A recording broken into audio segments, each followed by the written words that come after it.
Mari kita berdoa sekali lagi. Tuhan, kami datang kepadamu melalui doa ini dengan satu tujuan dan kerinduan Tuhan memberkati kami. Memberkati melalui kehadiran pelayanan ibadah yang suci ini. Dan kuduskanlah hati kami ketika firman-Mu ini akan disampaikan. Beritakanlah Injil Tuhan di dalam setiap hati nurani kami. Berkati hamba-hamba-Mu yang datang pagi hari ini, di hari yang spesial, di hari yang khusus. Kira berkat surgawi melimpah di tengah kami. Hamba-Mu berserah penuh, mohon urapan Tuhan sucikan dan kuduskan, layakkan Dia untuk menyampaikan uraian firman-Mu ini. Dan setiap kami boleh mendapatkan berkat-Nya. Terpujilah nama-Mu, di dalam nama Tuhan Yesus berdoa bersama, katakan amin. Ya, shalom. Ya, puji Tuhan, saudara sekalian hari ini bisa bersatu bersama. Ada sukacita tentunya. Amin. Bisa berikan lambaian tangan. Halo. Ya, puji Tuhan. Ya, saudara sekalian, kemarin baru saja kita merayakan Spring Festival. Sungguh sangat diberkati. Walaupun pada awalnya sempat dak-dikduk karena hujan. Ramalan hujan itu sangat jelas sekali. Tapi puji Tuhan, Tuhan memberikan anugerah-Nya sepanjang hari kita boleh menyaksikan kebersamaan dengan komunitas, dengan masyarakat di sekeliling kita rasakan di hari yang khusus kemarin. Dan kita berdoa biarlah gereja Tuhan pakai menjadi saksi di tengah-tengah bangsa, di tengah-tengah masyarakat, bahkan di tengah-tengah kehidupan kita sebagai keluarga besar. Ini yang bisa kita doakan terus dan doakan untuk masa depan anak-anak kita juga di dalam pimpinan Tuhan.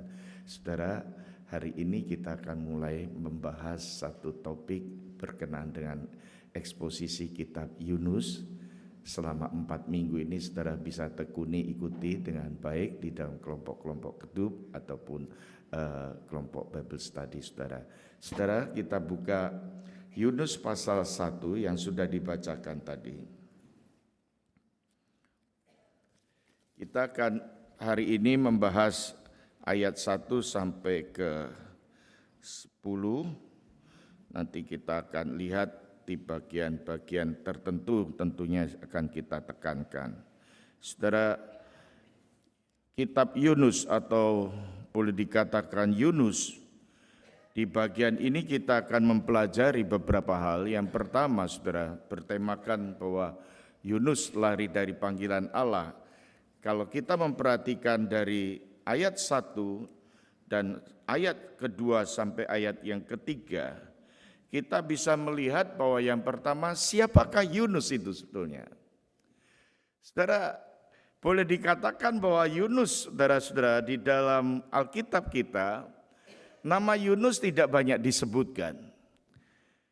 Khususnya di dalam perjanjian lama itu hanya ada satu kali kalau sudah memperhatikan dalam kitab 2 Raja-Raja 14 ayat 25. Di situ disebutkan nama Yunus muncul, saudara.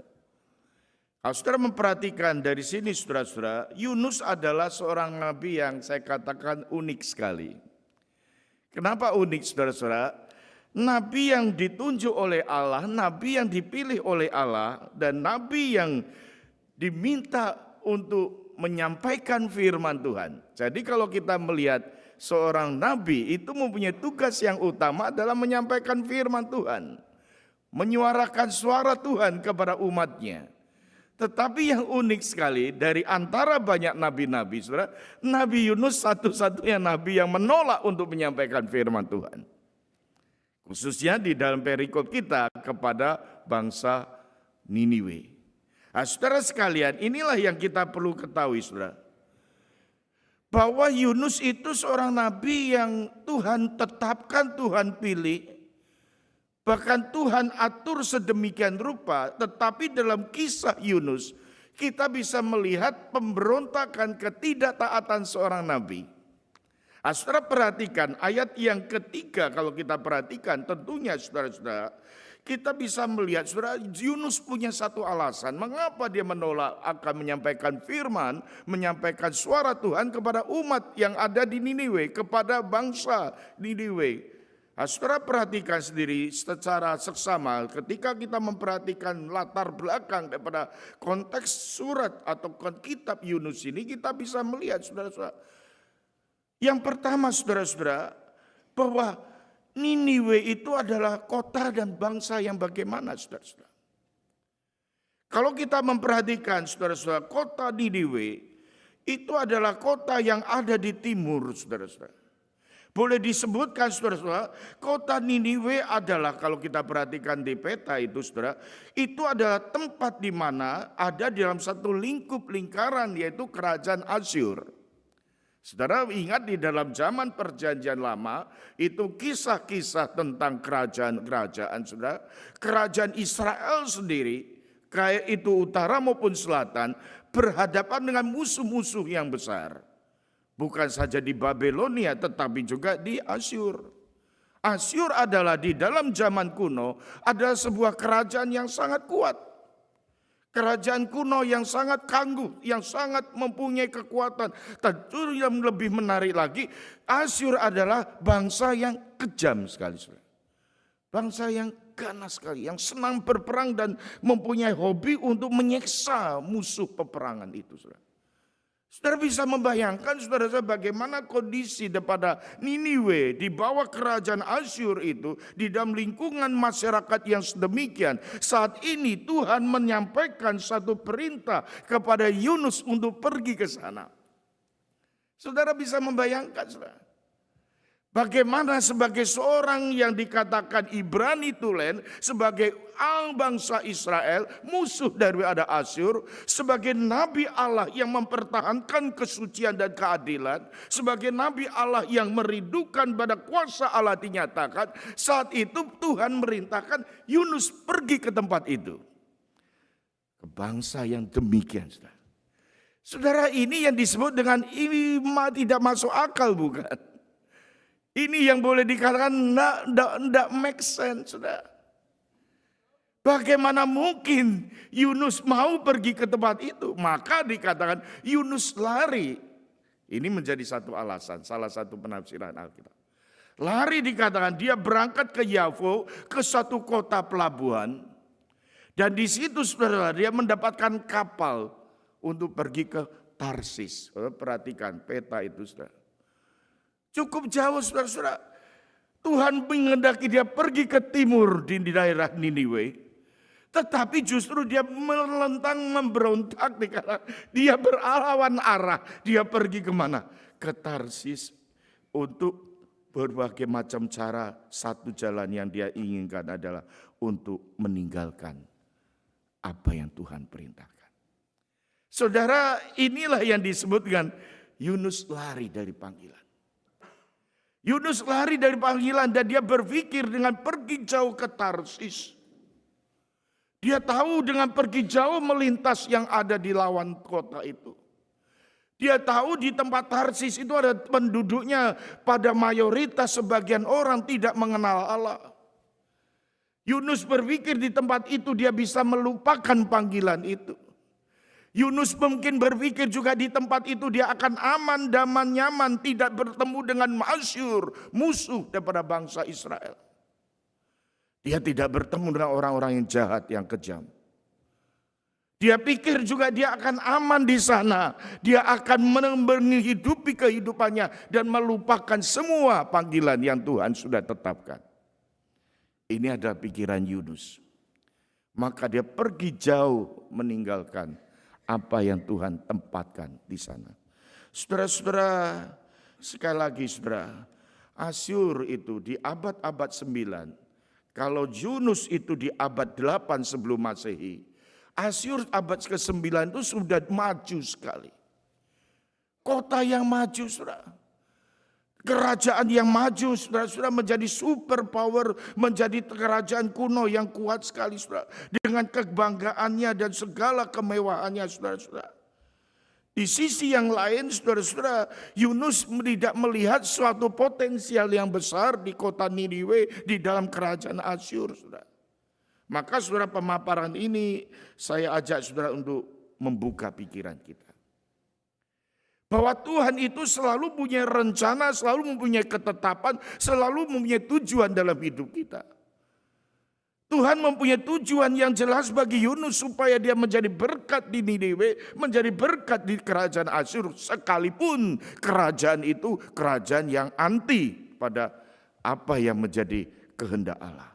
Mereka adalah orang-orang kafir, mereka orang-orang yang tidak mengenal Allah. Justru Tuhan itu mempunyai rencana di tengah-tengah keadaan yang demikian, saudara. Saudara sekalian, Yunus itu lari, saudara. Saudara sekalian yang dikasihi Tuhan, tetapi Tuhan tidak melepaskan panggilan itu. Tuhan tidak diam, saudara. Saudara-saudara yang dikasihi Tuhan, Nabi Yunus adalah yang sangat kontroversial, saya katakan. Nabi yang semestinya dipanggil untuk menyampaikan firman, tetapi ia menolak menyampaikan firman. Ini Tuhan tidak biarkan. Di dalam anugerahnya, di dalam anugerah Allah, Tuhan tidak melepaskan Yunus. Tuhan tetap memegang kendali Yunus dengan anugerahnya, dengan berbagai macam cara. Allah memanggil kembali Yunus. Saudara, di dalam bagian perikop kita ini paling tidak ada 3 cara. Cara Allah memanggil kembali Yunus. Yang pertama adalah lewat badai yang mengamuk. Lewat badai yang mengamuk, Tuhan berseru kepada Yunus, aku memanggil engkau kembali dan kembalilah. Mari pulang, mari kembali. Itu seperti seorang ayah yang sedang menantikan anaknya yang lari jauh daripadanya. Si bungsu itu. Anak yang terhilang itu dikatakan. Tetapi sebagai seorang bapak, sebagai seorang ayah, dia tetap menantikan anaknya kembali. Anaknya sudah melewati perjalanan hidup yang demikian jauh. Dari tempat yang paling tinggi ke tempat yang paling rendah. Dari tempat yang penuh dengan kehidupan yang melimpah ke tempat yang kering dan gersang. Saudara, itu yang terjadi pada anak yang terhilang. Tapi sang ayah tidak pernah hilang hatinya. Dia tetap menantikan, dia tetap menunggu, saudara. Bahkan tetap membisikkan suara panggilannya, kembali nak, kembali nak. Saudara, inilah yang terjadi pada diri Allah di dalam diri Yunus, saudara-saudara. Mari datang, mari kembali. Dan boleh saya katakan di sini, saudara, badai itu dipakai menjadi alat anugerah Allah. Badai ini adalah alat anugerah Allah untuk menyadarkan manusia, untuk menyadarkan Yunus. Saudara, jelas di perikop ini badai itu berasal dari siapa? Dari Tuhan. Badai yang dialami di kapal yang ada di Tarsis itu, badai yang dialami oleh seluruh awak kapal di mana Yunus berada di situ, saudara-saudara.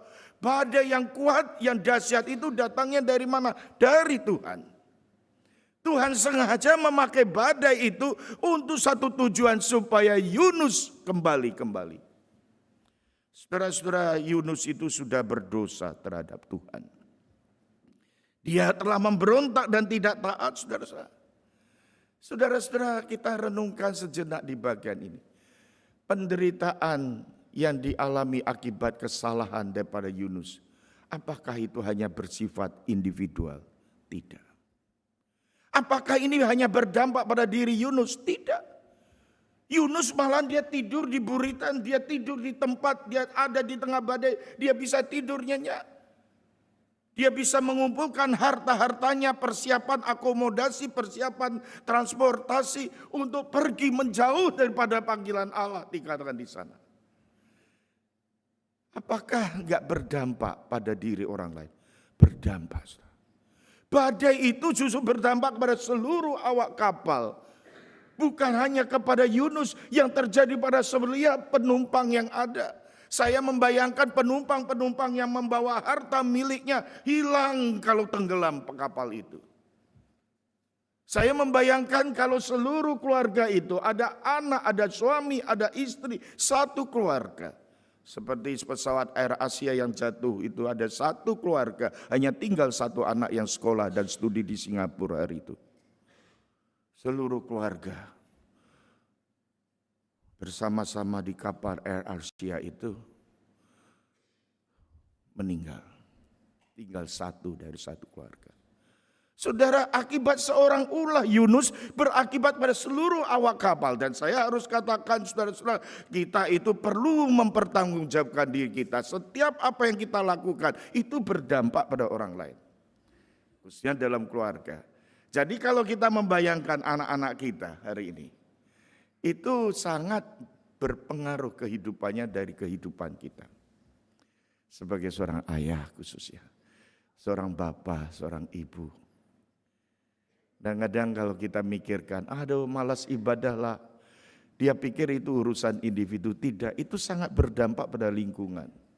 Mungkin anak-anak kita, cucu-cucu kita akan memperhatikan kita. Dan dia akan mencontoh kita. Dan kita tidak akan datang memberikan berkat yang besar. Saudara-saudara, Yunus tidak menyadari saudara-saudara bahwa apa yang terjadi pada dirinya ini sangat berdampak pada orang lain, termasuk juga yang khusus kepada bangsa Niniwe, kepada umat yang Tuhan ingin diselamatkan di sana. Mereka sedang menanti-nantikan daripada kasih karunia Tuhan itu. Saudara-saudara, akibat perbuatan dosa seorang dapat berdampak pada orang lain. Dan kalau kita memperhatikan dampak-dampak ini saudara-saudara, termasuk pada lingkungan ciptaan.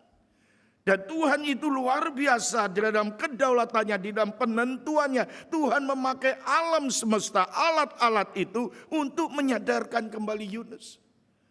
Kalau kita memperhatikan di bagian pasal-pasal berikutnya sampai pasal yang keempat, kita memperhatikan Tuhan bisa memakai tumbuh-tumbuhan, Tuhan bisa memakai badai, Tuhan juga bisa memakai ulat sekalipun.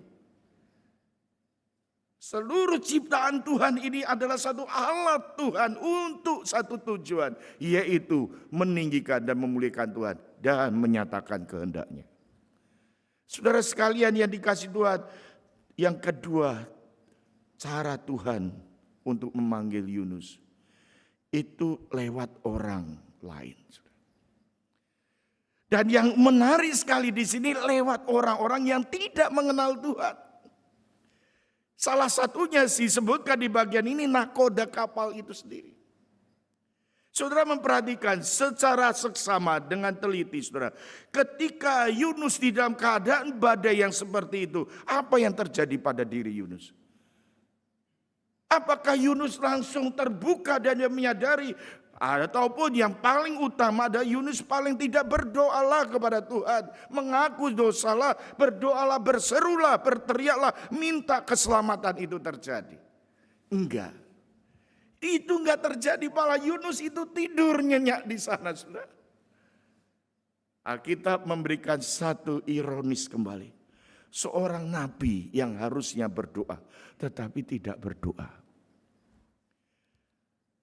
Seorang Kristen, orang percaya yang harusnya hidupnya itu adalah berdoa, tetapi enggak berdoa. Bapak Ibu Saudara sekalian, inilah yang saya sebutkan ironis. Tuhan bisa memakai orang lain. Justru Tuhan menegur Yunus dengan berbicara lagi kepada melalui orang yang ada di sekitarnya, nakoda kapal. Mereka dengan satu tanda kutip menyembah Allah-Allah, ilah-ilah. Mereka dalam keadaan badai seperti itu, mereka bisa berseru, berteriak, oh tolonglah kami. Saudara-saudara, disinilah kalau kita memperhatikan Yunus yang tidak berteriak kepada Allah. Sedangkan awak kapal yang tidak percaya kepada Allah itu berteriak dengan satu tujuan untuk berusaha meminta dapat diselamatkan supaya tidak ditenggelamkan. Saudara, Yunus Nabi Allah yang tertidur, saya kata. Di tengah badai itu dia terlena di sana. Tapi nahkoda itu orang yang tidak beriman masih bisa memikirkan keselamatan seluruh penumpang awak kapal itu. Saudara, Tuhan memakai cara itu.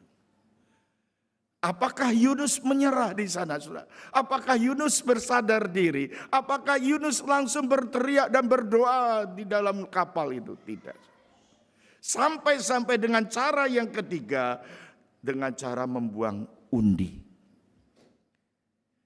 Kalau kita perhatikan ayat yang ke-7 di situ, Yunuslah yang kena undi, saudara-saudara, untuk mengetahui siapa yang menjadi penyebab malapetaka itu. Sampai di titik inilah seharusnya sebelumnya Yunus sudah mengaku dan mengaku, saudara. Tetapi Yunus tetap terdiam walaupun ada di tengah badai. Sampai pada titik undi itu menunjuk pada dia sudah tersudut. Dia sudah terpojok, sudah tertangkap basah di sana. Tidak bisa lari lagi dari hadapan Tuhan. Dan inilah cara Allah yang ketiga. Di dalam memanggil kembali Yunus. Saudara-saudara, ini menjadi satu perenungan dan refleksi bagi kita. Kadangkala Allah itu memberi kesempatan demi kesempatan demi kesempatan. Tapi ingat, ada satu ketika, satu titik kita tidak boleh mengingkar lagi. Kita tidak boleh lari lagi. Saudara sekalian, pertanyaannya bagi kita hari ini, bagaimana dengan kita, saudara? Mungkin kita adalah orang-orang yang seperti Yunus di tengah-tengah perjalanan iman kita. Tapi ingatlah, Tuhan tetap memanggil kita. Tuhan menghendaki kita kembali, saudara-saudara.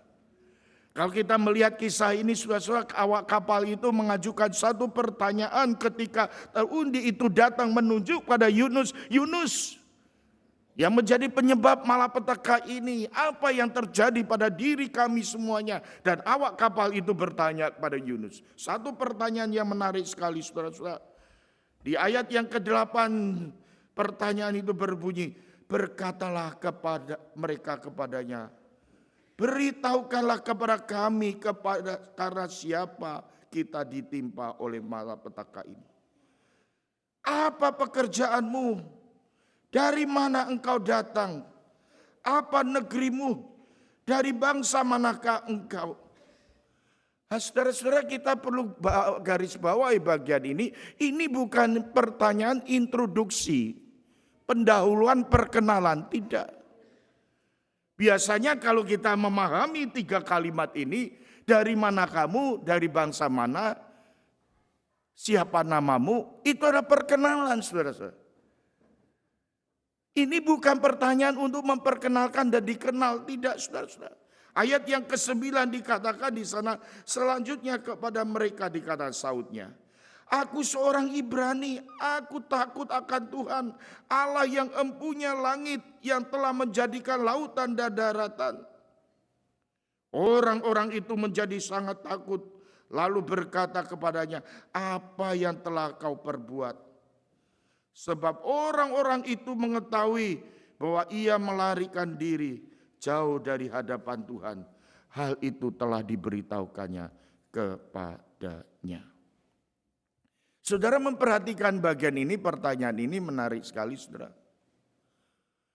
Saudara, kita perhatikan jawaban daripada Yunus juga sesuatu jawaban yang sangat penting sekali. Saudara, mereka setelah diceritakan dikatakan, ketika apa yang menyebabkan ini semua terjadi, sebab musabab itu adalah dari pelarian dan panggilan daripada Yunus dari Allah. Setelah diceritakan semuanya ini, mereka menjadi takut. Nah, saudara-saudara sekalian, apa artinya bagi kita, saudara-saudara? Ketika Yunus berkata, aku seorang Ibrani, aku takut akan Tuhan. Tuhan, perhatikan di sana memakai kata huruf besar semua, yang mengartikan aku itu adalah Tuhan, takut akan Tuhan, takut akan Yahweh. Yahweh yang disembah oleh Yunus, yang empunya langit dan bumi ini, yang menciptakan lautan dan daratan ini, Allah yang mempunyai langit yang menjadikan segala alam semesta ini. Allah yang demikianlah yang pada saat itu Yunus berhadapan. Yunus berhadapan dengan Allah yang besar, Allah yang perkasa, Allah yang jauh melampaui segala-galanya. Dengan kata lain, mereka ingin mengingatkan kepada Yunus, dengan hadapan Allah yang demikian, masihkah engkau tidak takut akan Tuhan? Saudara, manusia ini seringkali tidak menyadari kebenaran ini. Kita itu bisa takut sakit, saya takut sakit, takut mati, takut miskin, takut setan. Tapi banyak orang enggak takut Tuhan. Herannya demikian. Banyak orang bisa takut setan tapi enggak takut Tuhan. Dan Yunus adalah satu contoh, saudara-saudara. Ketika berhadapan dengan satu kalimat Allah Yahweh, Dia pencipta alam semesta, masihkah kita berani memberontak kepadanya? Masihkah kita berani lari daripadanya? Masihkah kita tidak mau taat padanya? Saudara-saudara, hal apa yang menjadi utama dalam hidup kita? Dalam renungan hari ini, satu pertanyaan bagi kita. Apa yang menentukan hidup saudara dan saya? Mari kita sadari, Allah yang menentukan hidup kita dari awal sampai akhir. Kita jangan berpikir, udahlah Yunus kan diberikan. Kalau memang Yunus pada waktu itu tidak diizinkan oleh Tuhan, ya di stop saja di pelabuhan, jangan sampai pergi. Tiketnya nggak dapat, penumpang sudah penuh, sudah habis, kan nggak jadi berangkat. Tapi kok dibiarkan oleh Tuhan? Jadi banyak orang menganalisis dalam hal ini, saudara-saudara, sudahlah nggak apa-apa, berbuatlah. Gak apa-apa, kalau memang apa-apa kan sudah di-stop oleh Tuhan. Bukankah Tuhan berkuasa? Bukan itu maksudnya. Tuhan tidak mau kita juga bermain-main dengan kesempatan. Kadang-kadang kita berpikir, saudara-saudara, apa yang terjadi hari ini, saudara-saudara. Kita katakan, oh orang yang hidupnya yang penting mencari kehendak Tuhan adalah lancar. Kadang-kadang kita harus sepeka bahwa kelancaran itu bukan sesuatu yang menjadi ukuran kehendak Allah.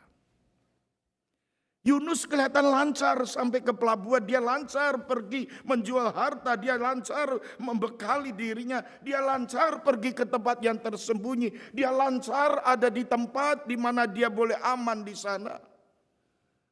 Tetapi kita melihat kisah Yunus pasal 1 nanti sampai pasal 4, saudara, ujung-ujungnya kadang-kadang kita tidak berpikir, saudara-saudara, pikiran kita hanya selangkah saja, sejangka saja, sewaktu saja, tidak melihat dari whole keseluruhan daripada kehidupan ini. Ujung-ujungnya itu, tujuannya itu apa? Dan disinilah Tuhan tidak menghendaki Yunus ujung-ujungnya itu tidak tercapai sesuai dengan rencananya. Yunus dipanggil, diberikan kesempatan kembali. Dan kalau kita memperhatikan ayat demi ayat selanjutnya, di atas penentuan Tuhan, sampai Yunus ada di dalam perut seekor ikan yang besar. Ini dalam konteks yang akan kita bahas minggu depan. Kiranya hari ini kita boleh diingatkan, apa yang menjadi utama dalam diri kita. Tuhan memanggil saudara dan saya. Tuhan menetapkan kehidupan kita. Keputusan-keputusan kita, marilah kita selalu dasarkan pada relasi kita dengan Tuhan. Kita senantiasa akrab bertanya pada Tuhan. Inilah yang hendaknya menjadi pengaturan hidup kita. Bukan harta benda, saudara. Jangan sampai kita hanya meletakkan rasa aman kita di tengah-tengah hidup kita ini harta. Harta itu sementara. Fana. Jangan sampai juga dalam hidup kita ini meletakkan rasa aman kita pada kuasa. Kuasa. Banyak orang-orang hari ini haus akan kuasa. Itu pun tidak kekal. Jangan sampai kita juga terlena, saudara-saudara, yang terutama dalam hidup kita ini, yaitu kehendakku. Kehendak Yunus adalah tidak pergi ke Niniwe. Ini yang bertentangan dengan kehendak Allah untuk Yunus pergi ke Niniwe. Kehendak Yunus bukan untuk bisa menyalurkan kasih Allah kepada Niniwe.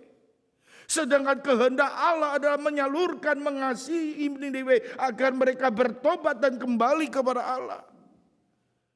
Kehendak Yunus mungkin adalah pembalasan karena mereka sudah berbuat jahat. Tapi kehendak Allah Bapa, Dia adalah memanggil kembali, mengambil kembali, bahkan menyatakan dirinya Di tengah-tengah umat yang berdosa, di dunia yang gelap itu, justru Yesus datang ke dalam dunia. Yesus menderita dan naik ke Golgota. Yesus mati darah salib di sana. Yesus mati dan dia bangkit untuk menyatakan kuasanya. Yesus bangkit dan naik ke surga. Yesus naik ke surga memanggil saudara dan saya untuk menjadi saksinya. Untuk memberitakan Injilnya sampai kapan? Sampai dia datang kedua kalinya. Dan itulah kegenapan daripada seluruh janji Allah di dalam karya penebusan. Dan orang-orang yang ditebusnya akan hidup selama-lamanya. Orang yang meninggal itu mati di dalam Tuhan berbahagia. Itulah yang Tuhan kehendaki di tengah-tengah pemberitaan Yunus. Mereka boleh kembali dengan damai sejahtera. Hidup dalam sukacita. Orang yang meninggal pada satu waktu di masa kebangkitan itu. Yesus datang kedua, tubuh yang baru dikenakan. Surga itu turun ke atas langit dan bumi yang baru. Itulah ujung daripada kesempurnaan yang tiada habis-habisnya sukacita itu. Amin. Amin. Kiranya Tuhan